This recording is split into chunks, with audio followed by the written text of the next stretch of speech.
Yan na po guys. So, lagay tayo ng asin.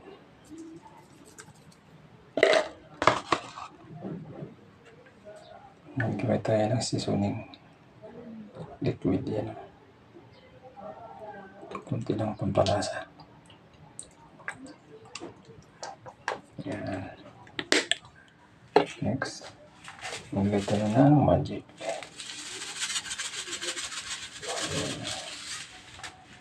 Then, yung ating suka.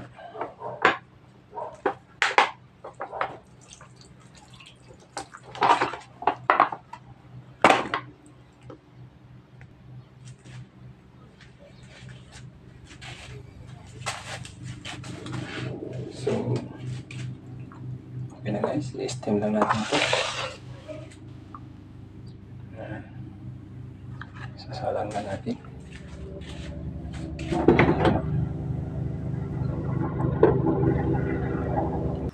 Yan po mga guys, i-steam lang natin sa suka. Tapos, pag natuyo na yung suka, lagyan natin siya ng gata. Ayan. Yan po mga guys, kulo na po yung ating suka. Yan.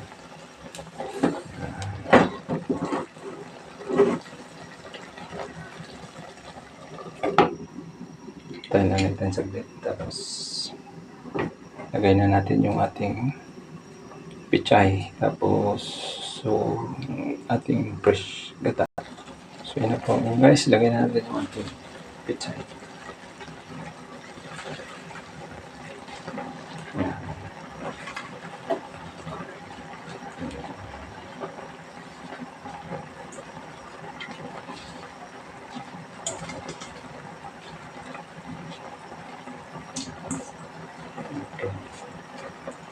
So, until na natin magbaba ng pizza, then lagay natin yung ating gata. So, yun na guys, yung ating steam sa suka. So, lagyan natin siya ng gata. Yan.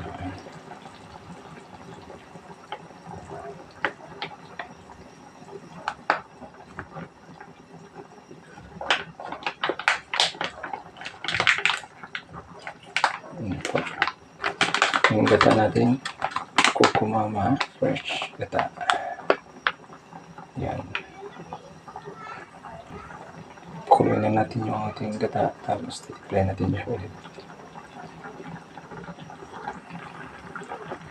So ito guys, additional natin yung paminta.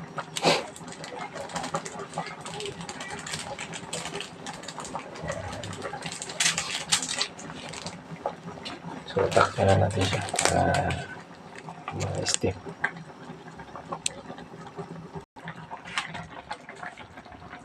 So yan guys, luto na yung ating ginataan na ulo ng salmon.